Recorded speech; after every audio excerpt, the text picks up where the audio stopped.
There is a moment in the footage that almost nobody stopped to examine. Not because it was hidden, not because it was subtle or technical or required a forensic laboratory to detect. It was visible to every single person who watched the FBI's released video of the suspect on Nancy Guthrie's porch on the morning of February 1st, 2026.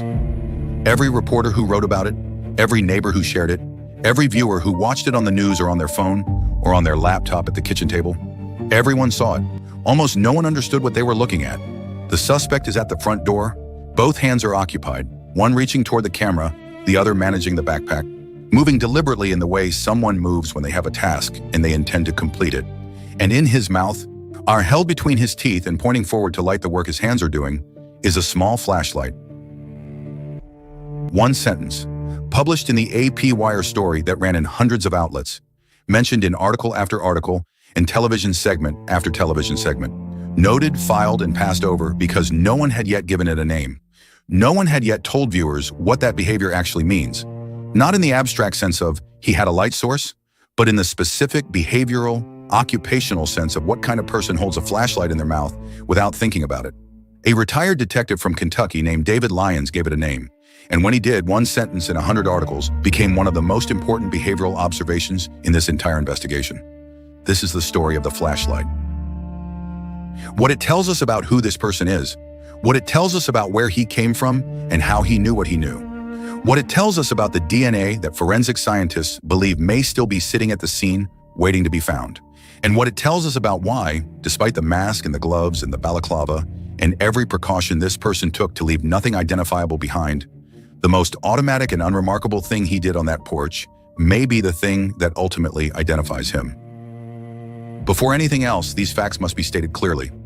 Nancy Guthrie's family, every member of her immediate household, her daughters, her son-in-law, was officially cleared as suspects by the Pima County Sheriff's Department on February 16, 2026.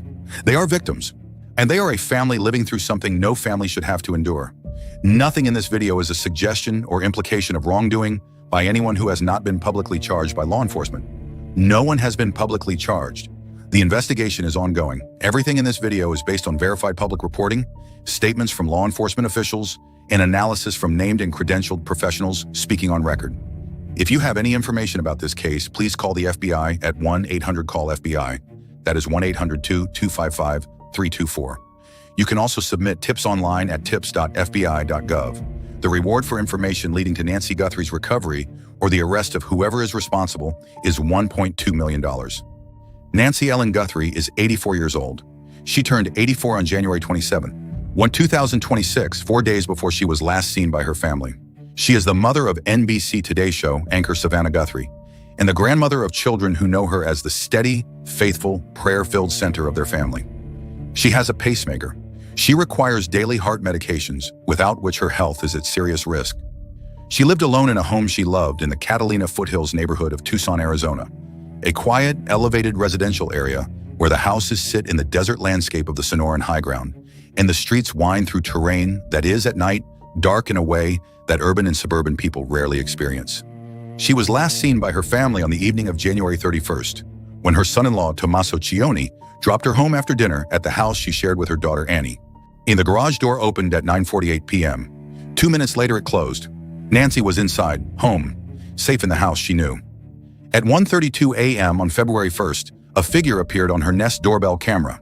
Ski mask, thick gloves, a black Ozark Trail backpack already loaded and sitting on his back, a holster positioned at the front of his body, and in his mouth, as he worked at the camera with both hands occupied, a small flashlight held between his teeth. At 1:47 a.m., the camera went dark. At 2:28 a.m., Nancy's pacemaker disconnected from its monitoring app. At 2:36 a.m., a vehicle was captured on a neighbor's Ring camera 2.5 miles from Nancy's home, moving through a back road that avoids major intersections.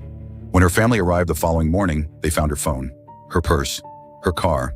Blood on the front porch confirmed to be Nancy's. The camera yanked from its mount, and the back doors of the house propped open in a way that no one has yet publicly explained. Nancy Guthrie has been missing for 56 days as of the recording of this video. She has not been found.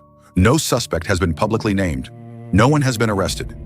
And somewhere in this investigation, in the DNA analysis, in the genetic genealogy work, in the contractor lists and the camera footage, and the 40,000 plus tips still being reviewed, There are threads that trained investigators believe will eventually lead to the person responsible. One of those threads begins with a flashlight held between a pair of teeth. David Lyons spent his career in law enforcement in Lexington, Kentucky. He worked as a detective and rose to the rank of police commander. He spent decades doing what investigators do, watching footage, reading behavior, building the kind of accumulated understanding of human physical and psychological patterns that only comes from years of doing that work seriously and carefully. He is not a television personality. He is not someone who comments on cases for visibility.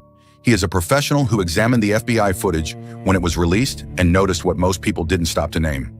Not many people instinctively hold a flashlight in their mouth, Lyons said publicly, but those who work in the trades might, such as an electrician or a plumber. He followed that with two sentences that together describe the full scope of what that observation means. That's a small thing, but at the same time, down the road, it could be something. Let's sit with what he was saying, because the full meaning of those words requires understanding something about the human body, about how physical habits are formed, about what they reveal about the life that produced them, and about why they surface in high-stress situations, even when a person has taken extensive precautions against exactly that kind of revealing detail. Physical habits are not formed by thinking. They are formed by repetition, by doing the same physical task in the same physical context hundreds and then thousands of times, until the sequence of actions that makes up that task becomes automatic. Neurologically, this is called procedural memory. It lives in a different part of the brain than conscious decision-making. It does not require the prefrontal cortex to initiate. It does not go through the deliberative process that asks, should I do this? Is this the right moment? What are the implications of this action? It simply happens the way walking happens, the way catching an object thrown at your face happens. Faster than thought, driven by a neural pathway that was carved by repetition long before the current moment arrived. An electrician who has spent 10 years working inside wall cavities and panel boxes and crawl spaces knows this. A plumber who has spent a decade under sinks and behind access panels and in the mechanical rooms of buildings knows it. An HVAC technician, a rough carpenter, a general contractor who has spent thousands of hours in tight spaces with inadequate overhead lighting knows it. They all learned, early in their careers, weren't that the solution to needing both hands free in a dark space is the same. The flashlight goes in the mouth. Both hands are free. The work continues. It is so routine, so fundamental to how that kind of work gets done, that most people who do it no longer consciously decide to do it. The hand reaches for the flashlight, the hands need to be free, and the flashlight is between the teeth before the brain has processed the decision. The habit runs below the level of conscious thought because it has been repeated so many times that conscious thought is no longer required.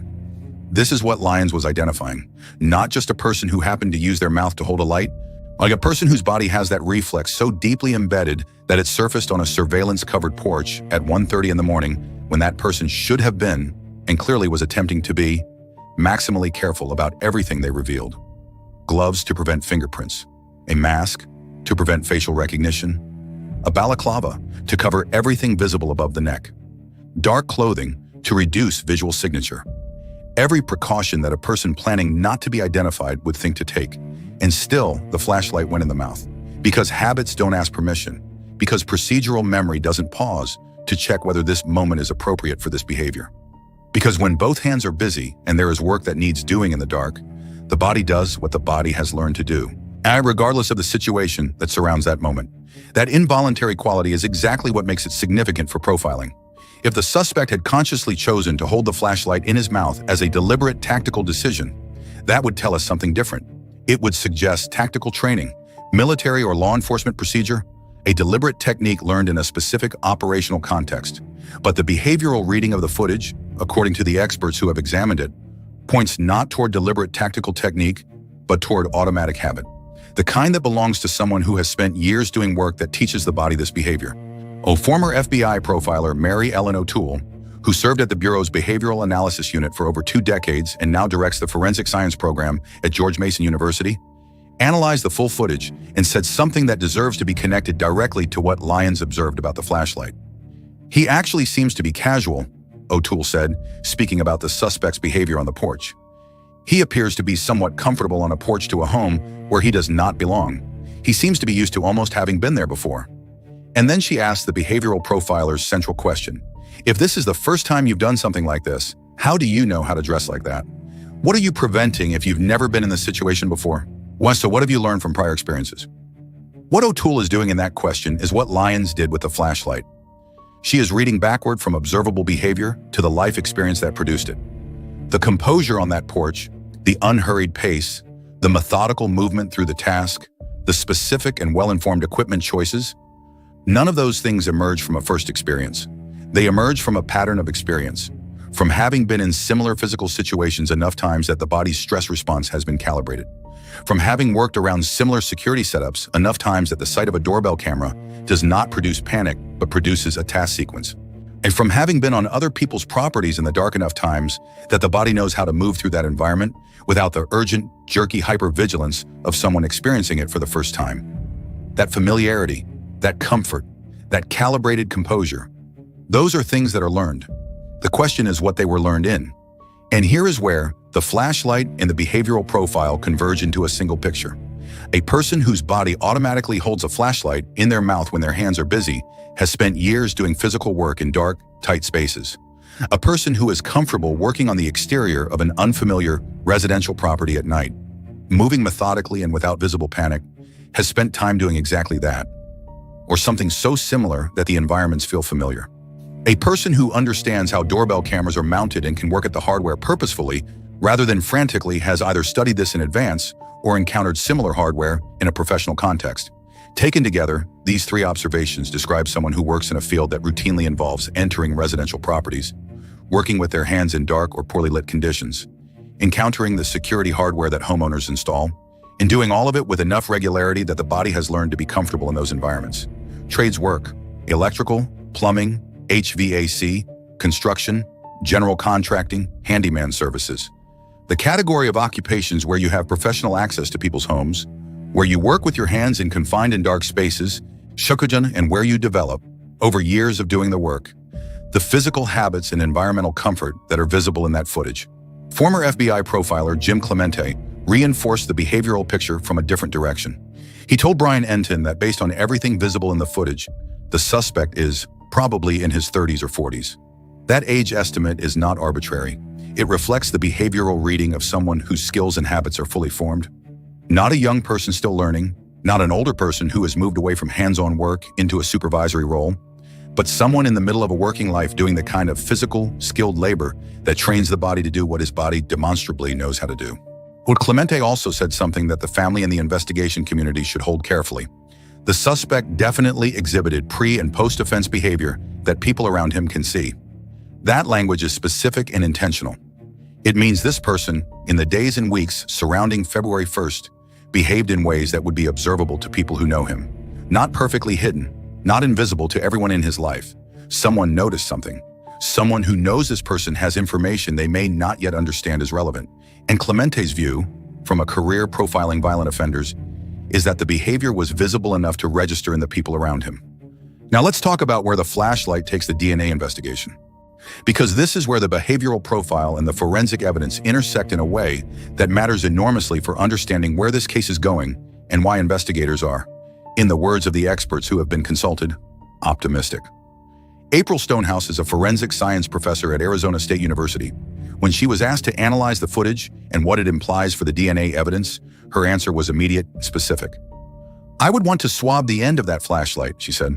"I know from the video that if he's got it in his mouth, he's leaving saliva behind, and that's a really strong source of DNA." Saliva is not the same as a skin cell brushed against the surface. It is not the trace biological material that degrades quickly and produces unreliable results. Its saliva is mucous membrane material, rich in cells, rich in biological content, produced continuously and in quantity. A person who holds a flashlight between their teeth for even 2 or 3 minutes deposits enough saliva on that surface to potentially produce a complete and usable DNA profile. The kind that forensic analysts consider a gold standard sample. Not a partial, not a mixture requiring advanced deconvolution. A direct, full, high-quality sample from a person's own mouth deposited on a surface that can be swabbed and analyzed. The suspect wore gloves. He wore a mask. He wore a balaclava that covered everything above his chin. He clearly understood that leaving biological material behind was a risk, and he clearly prepared to minimize that risk. But he held a flashlight in his mouth because his body told him to.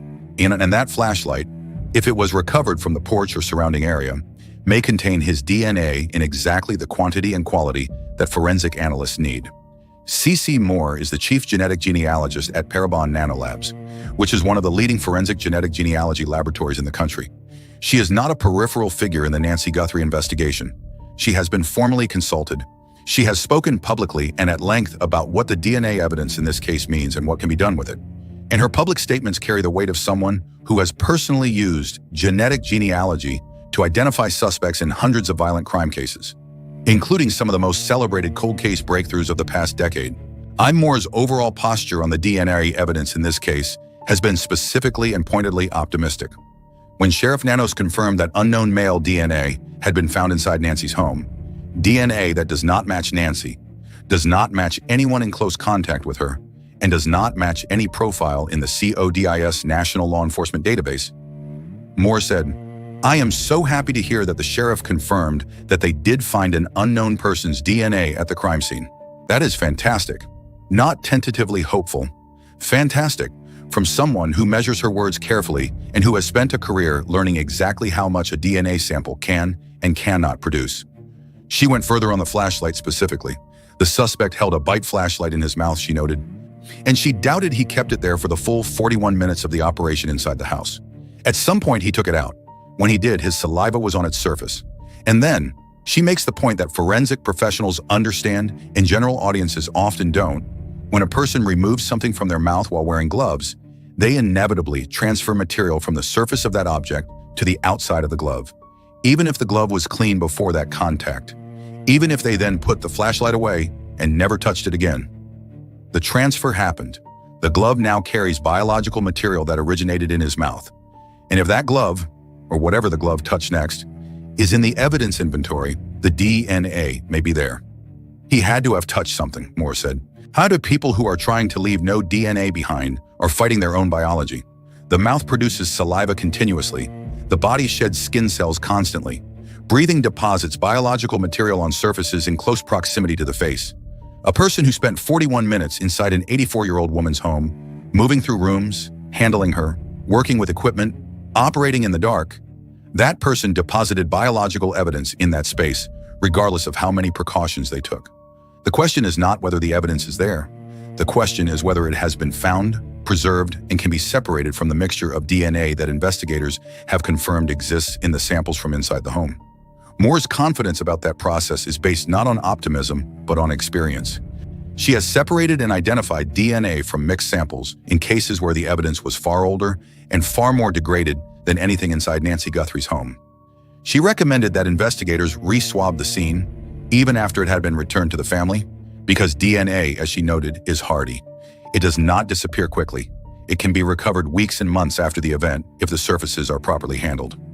"I believe if they haven't collected his DNA, it is still at that crime scene somewhere," she said. That confidence matters because of what genetic genealogy can do with a DNA sample that doesn't match any existing law enforcement database. CODIS, the Combined DNA Index System, contains profiles of people who have previously been arrested or convicted. If this person has no criminal history, no prior arrest, no previous DNA collection, CODIS will return nothing, and the sheriff confirmed. The DNA from Nancy's home did not hit in CODIS. That is not a dead end. That is the starting point for a different process. Genetic genealogy works by comparing an unknown DNA profile against publicly available genealogy databases. The ones where millions of ordinary people have voluntarily uploaded their genetic information to trace their ancestry, find cousins, understand their heritage. People who have never committed a crime, people who have no connection to law enforcement, people who simply wanted to know where their family came from. Moore described how it works. Investigators take the unknown DNA and run it against those databases. They find matches, not necessarily direct matches, but partial matches that indicate shared ancestry. A cousin, a second cousin, a more distant relative. They then work backward through the family tree using both the genetic data and traditional genealogical records until they identify a specific individual who would be genetically consistent with the unknown profile and who fits the investigative framework: age, location, occupation, known movements. If they have deep roots in the United States, Moore said, it could be minutes, it could be a few hours. For someone with fewer American relatives in the databases, it takes longer, sometimes much longer, but the process works. It has worked in case after case, including the identification of the Golden State Killer after 5 decades of unsolved crimes. and including the identification of Brian Koberger, who murdered 4 college students in Idaho, through exactly this methodology. And the same process is now being applied to the DNA from inside Nancy Guthrie's home. And if that DNA includes material from the flashlight or from the glove that contacted the flashlight, the starting material for that process is not marginal or degraded or uncertain. It is a direct biological deposit from a person's own mouth. Now let's step back from the forensic detail for a moment and look at the broader picture of what we know about how this crime was prepared. Because the flashlight detail does not exist in isolation, it exists alongside other evidence that points toward the same general category of person, and understanding that context makes the flashlight detail more significant, not less. The FBI, in the weeks following the abduction, made a specific and targeted request of neighbors in the Catalina foothills. It was not a general canvass. It was not a request for anyone who had seen anything unusual. It was a specific ask. The names of construction workers and contractors who had been working at homes under construction in the neighborhood during January and February 2026. Brian Entin confirmed this reporting on day 45 of the investigation. The FBI returned to the neighborhood specifically to ask residents for those contractor lists. That kind of request means something. The FBI does not pursue hundreds of thousands of leads in a case of this magnitude at random. They pursue the ones that are consistent with the forensic and behavioral evidence. A targeted request for contractor names, coming weeks into a detailed forensic investigation, suggests that the investigative framework, the theory of the crime, now, as former FBI Special Agent Steve Moore put it, includes the possibility that the suspect had professional access to those streets. Steve Moore, who analyzed this case extensively through his conversations with Brian Entin, was direct about what that possibility means. There are people who come into neighborhoods specifically to case places who masquerade as contractors. He was not speculating. He was describing a known category of criminal methodology, one that investigators encounter and document, one that requires specific investigative responses, and one that is consistent with both the flashlight detail and the behavioral evidence from the porch footage. A person who has professional access to a neighborhood can conduct reconnaissance over weeks without anyone registering their presence as unusual. On the brain of every neighbor who sees a work truck on the street, every resident who notices a person walking the block in work clothes files that information as background. Tradesperson, working, nothing unusual. The professional context provides categorical invisibility that no disguise can replicate. An electrician working a job 2 blocks from Nancy's house knows the route in and out of the neighborhood because he has driven it every working morning for however long that job lasted. He knows which turns cannot be read in the dark because he has navigated them in the dark to reach an early start. He knows the street in the way only someone with a physical, practical reason to be there can know it. Not from memory in the abstract sense, but from the body. Utterly from the accumulated experience of moving through that space in daylight and dark, in heat and cold, in the ordinary course of work. And he knows the utilities. An electrician working legitimately on residential property knows where the utility boxes are because navigating utility infrastructure is the job. The damaged utility box near Nancy's home, confirmed by the Pima County Sheriff's Department to be under investigation as a possible connection to the internet outages multiple neighbors reported on the night of February 1st, is the kind of thing that a person with professional electrical knowledge would know how to interact with. Former FBI agent Jennifer Coffindaffer raised the question publicly. Did someone damage that box before February 1st specifically to suppress the neighborhood's camera coverage before the crime? Well, that question has not been publicly answered. But the investigation of that box, combined with the FBI's request for contractor names and combined with the behavioral profile from the porch footage, draws a consistent picture. There is also the question of the 3 Saturday dates. Investigators have been specifically interested in the evenings of January 11th, January 24th, and February 1st, 3 consecutive Saturdays. The FBI asked neighbors for ring camera footage from the January 11th window, 9 p.m. to midnight, and the January 31st window. Sheriff Nanos confirmed on March 23rd that the FBI's independent digital analysis supports the belief that something occurred at Nancy's property on January 11th, 20 days before the abduction. The significance of 3 consecutive Saturdays has been analyzed by multiple former FBI agents. It is consistent with a person who works Monday through Friday and uses Saturday evenings for activity they cannot conduct during working hours. A tradesperson, someone with a regular weekday work schedule and regular weekend availability. That pattern, 3 consecutive Saturdays, escalating in intensity from apparent reconnaissance to the night of February 1st, suggests a planning process that unfolded over a month. Not an impulse, not an opportunity that presented itself and was acted on immediately. A plan that was developed deliberately, tested over multiple visits, refined based on what was observed, and then executed on the third Saturday with the confidence that only comes from preparation. Or the neighbor who has been most consistently public about observations from the neighborhood is Jeff Lemmy, who lives 4 houses from Nancy's home. He confirmed to multiple reporters that his dogs woke unusually on both January 11th and February 1st, that neighbors reported seeing an unidentified vehicle on Escalante Street, one of the roads near the property, on a Saturday evening before the abduction, that he is aware of a utility road running behind the properties in the neighborhood through brush and cactus, connecting to a cul-de-sac at the far end. That road, navigable in daylight by someone who has walked it, would be disorienting and dangerous in the dark to anyone who hadn't walked it before. Someone had walked it before, because nothing about the way this was executed, the calm on the porch, the deliberate approach, to the confident navigation of a neighborhood that local reporter John DePro described as a maze at night, no streetlights, you can't see street signs in the dark, suggests improvisation by a stranger.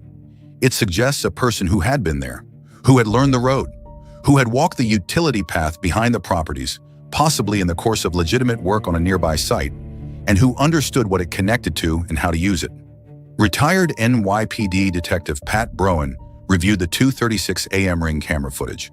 The vehicle captured 2.5 miles from Nancy's home on the back road, and his analysis pointed toward a Kia Soul based on the silhouette, the roofline, the shape of the rear quarter glass, and the profile of the vertical brake lights.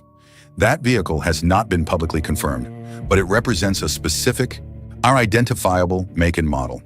A person in his 30s or 40s who works in the trades and drives a Kia Soul is not an abstract profile. He is a specific person with a specific vehicle that may have appeared on the cameras of other neighbors' properties on Saturday evenings in January, in ways those neighbors may not yet have realized were significant.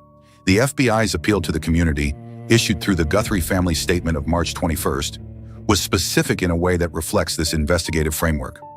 We hope people search their memories, especially around the key timelines of January 31st and the early morning hours of February 1st, as well as the late evening of January 11th.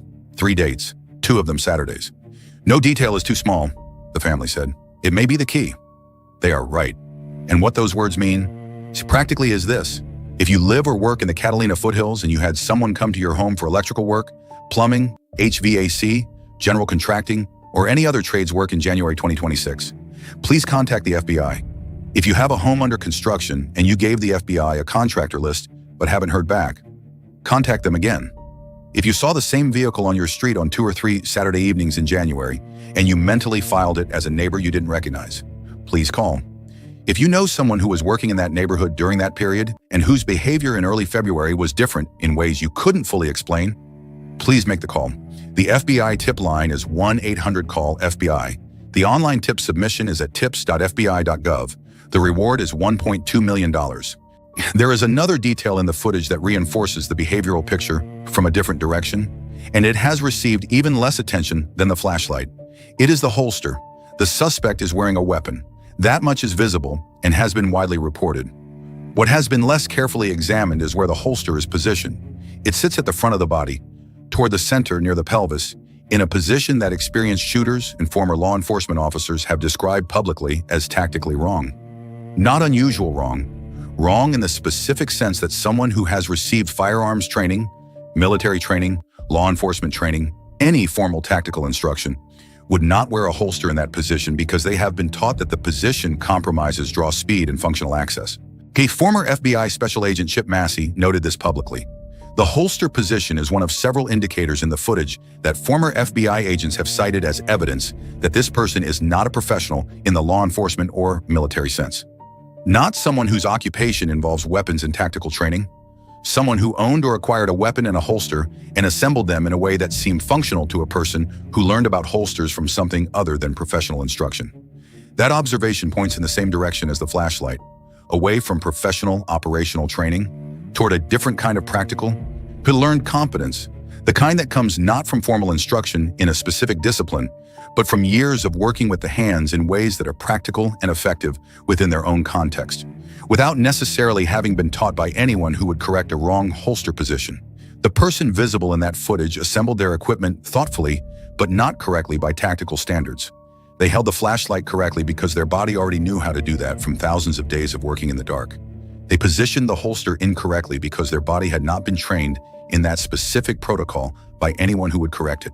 Both things are true simultaneously, and together they describe someone whose practical competence exists in a specific domain, working with tools and equipment in physical environments, and does not extend to tactical training or formal firearms instruction. That is a narrower profile than it might first appear. It is not simply someone who is not a soldier or a cop.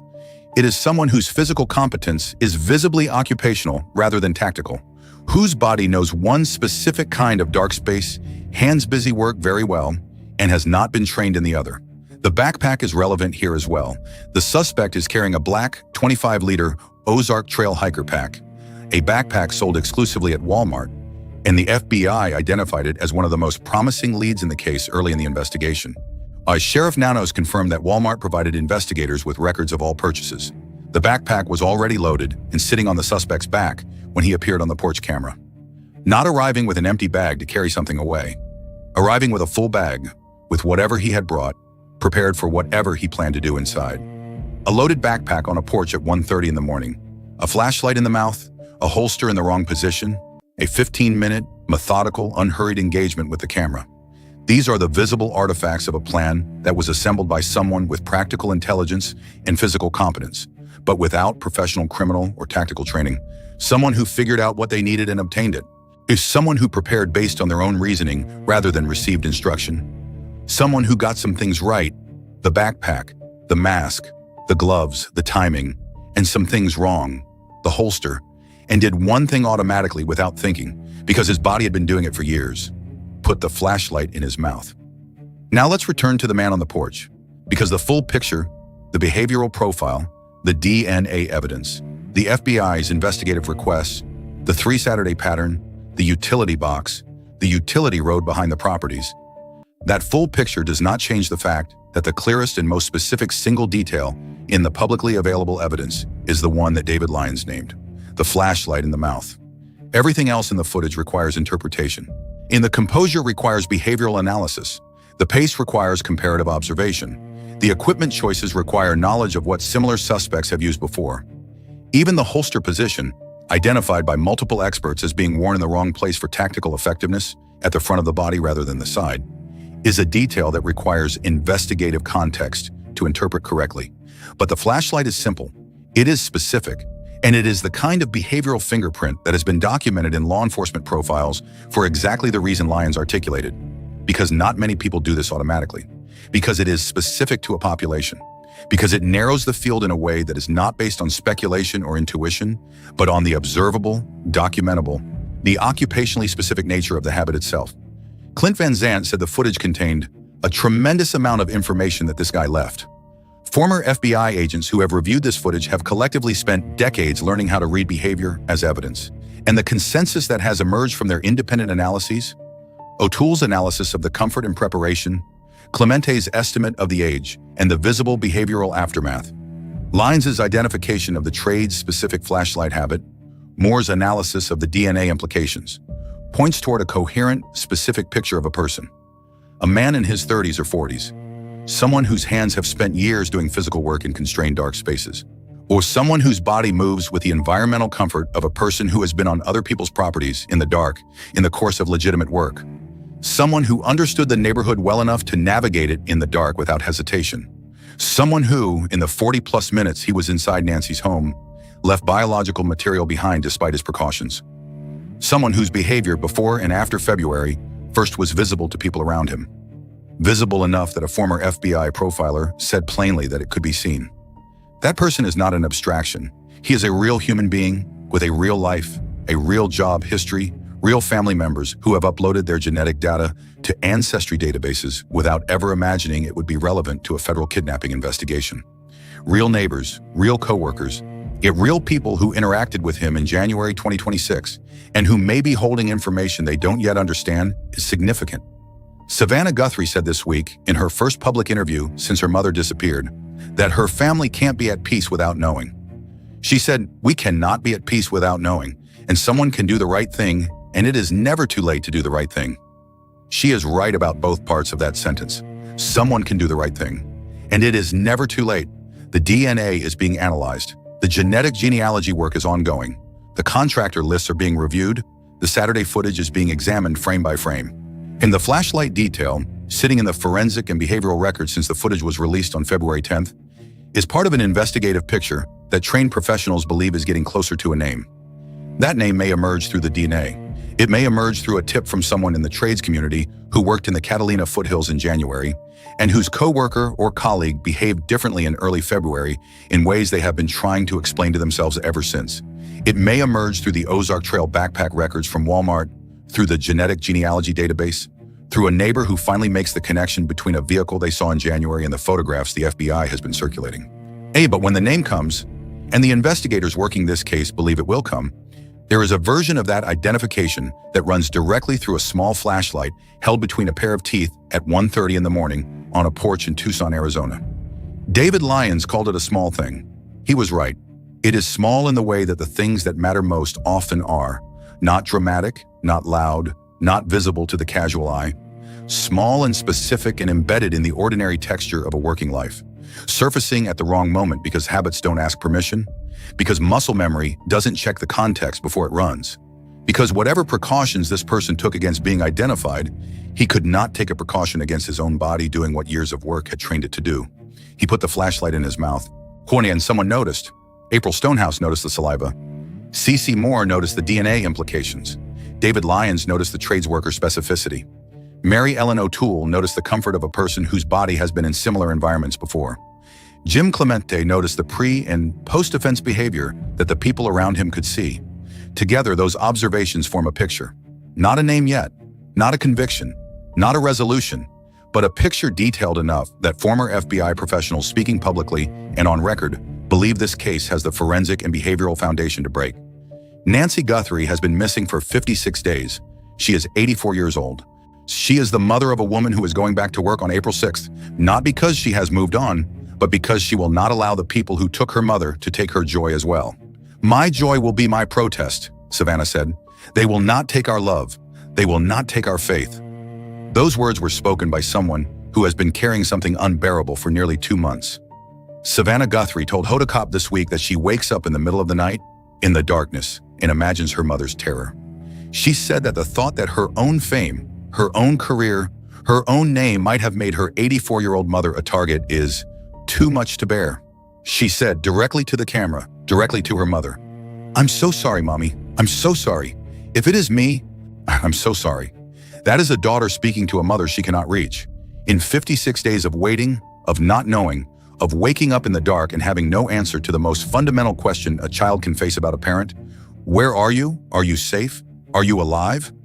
Savannah Guthrie has maintained a composure in public that has cost her privately in ways that this week's interview made visible. She has done press conferences. She has made public appeals. She has stood in front of cameras and said the things she needed to say to whoever might be watching, and she is going back to work on April 6th because, as she said, she believes it is part of her purpose. Because every morning she sits behind that desk, her mother's face stays in front of millions of people. Because public attention is not just grief, it is a mechanism. It is a reason for someone who has been weighing silence against speaking to pick up the phone.